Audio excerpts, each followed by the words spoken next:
Bonjour tout le monde, j'espère que vous avez la forme. On débute en France avec l'équipe qui souligne dans son édition du jour la métamorphose de l'OM. Depuis la claque au Vélodrome face à Auxerre en novembre dernier, le club s'est transformé au point d'être aujourd'hui le seul dauphin du PSG. Une performance permise grâce au travail du coach Roberto De Zerbi. D'abord sur le plan humain, où il n'a pas hésité à être plus exigeant avec ses joueurs sur le travail à l'entraînement, tout en renforçant la cohésion avec les différents stages réalisés. Il a également opéré un changement dans la hiérarchie, le retour au premier plan de Rongier en est le meilleur exemple. Il y a eu le passage du 4-2-3-1 au 3-4-3 et la montée en puissance de Rabiot. Voilà les quelques ingrédients de la progression de l'OM. Ça roule aussi pour le PSG, à en croire le journal. Cette victoire au trophée des champions et les quelques jours de stage avant ont permis de souder les liens du groupe et d'apaiser les tensions entre Luis Enrique et certains joueurs. Mais même pendant cette euphorie, le Parisien ne perd pas de vue le dossier Kolo Muani, toujours en instance de départ. Le quotidien fait la liste des prétendants et explique que son départ d'ici la fin du mercato hivernal est une évidence, reste à savoir simplement la forme que cela va prendre.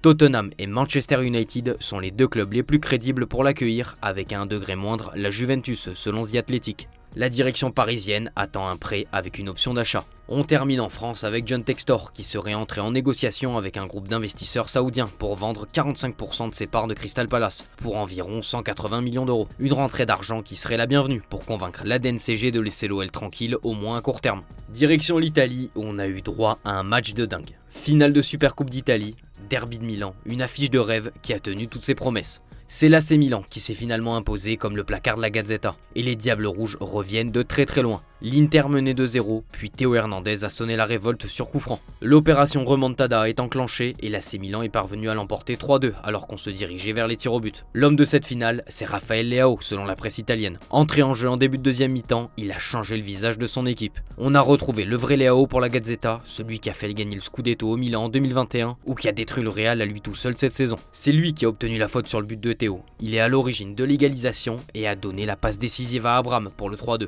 Le Corriere est sous le charme de l'artiste et salue également le coaching de Sergio Conceição. En 2 matchs, il remporte déjà un trophée et gagne la confiance des joueurs et de sa direction. Sinon dans le reste de l'actu italienne, la Repubblica nous apprend que Manchester United a approché Naples pour s'offrir Victor Osimhen. Sauf que le Nigérian a fermement refusé de quitter Galatasaray en cours de saison. Une décision qui a rendu fou Aurelio De Laurentiis, son président, qui a déclaré qu'il reste où il est, dit à Galatasaray de l'acheter. Et du côté de la Juve, on lance une grande offensive sur Ronald Araujo. Le club turinois le veut au plus vite et a intensifié les discussions. Un prêt est à l'étude.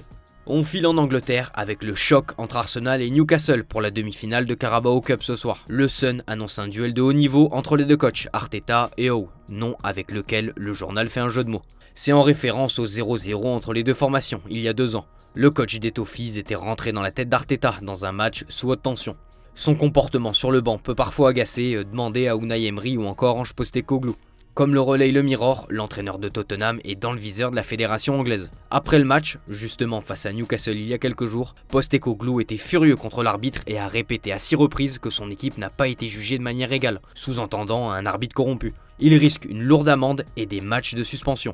A noter aussi la victoire de Forest 3-0 sur la pelouse de Wolverhampton, sous les yeux de Thomas Tuchel, présent en tribune. La bombe du jour en Angleterre nous vient du Daily Express. Alors qu'Amorim avait fait de son ancien joueur Victor Gyökeres sa priorité cet hiver, ses plans pourraient tomber à l'eau à cause du Bayern Munich. D'après le tabloïd, les représentants du Bayern ont entamé des discussions avec le joueur. Une clause de 100 millions d'euros est présente dans le contrat du joueur et le Bayern serait prêt à la payer. Le Portugais est plutôt chaud à l'idée de partir puisqu'il a mesuré les difficultés d'évoluer à United. Amorim, son ancien coach, est en galère et il ne veut pas vivre la même situation. Le joueur veut en plus disputer la Ligue des Champions l'an prochain, ce que le Bayern lui garantit et pas Manchester United. Le Bayern serait aujourd'hui en pole position dans ce dossier. Autre transfert, c'est celui de Marc Guéhi à Chelsea. Sky Sports et le Daily Mail expliquent que les Blues sont prêts à racheter le défenseur 3 ans après l'avoir vendu. Palace veut le garder et l'évalue à 70 millions d'euros. Chelsea va donc devoir sortir le chéquier. On boucle notre tour en Espagne avec la victoire 5-0 de Madrid contre Minera. Une équipe changée du sol au plafond. La jeunesse a été mise à l'honneur. Lorenzo, Diego Aguado et Chema ont fait leur premier pas.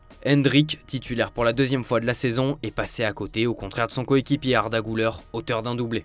Premier but de Modric à 39 ans en Coupe du Roi, bref, une bonne soirée pour le Real. Et en coulisses, ça s'agite pour la présidence du club. Une nouvelle élection arrive et le prochain président sera connu avant la fin du mois de janvier. Les délais peuvent même être encore plus courts, à condition qu'il n'y ait qu'un seul candidat, comme ça devrait être le cas. En 2021 par exemple, Florentino Pérez a été réélu président du Real après un processus qui n'a duré que 13 jours. L'histoire devrait se répéter, Pérez est l'ultra favori pour garder la présidence. C'est beaucoup moins la joie à ce niveau pour Joan Laporta. Le président espère une réponse positive du Conseil supérieur du sport pour l'inscription d'Olmo. Une affaire qui est la goutte de trop pour beaucoup de socios et des opposants. Comme le révèle Sport, une motion de censure va être déposée par Jordi Farré, la même personne qui en avait lancé une contre Bartomeu en 2021 et qui avait abouti.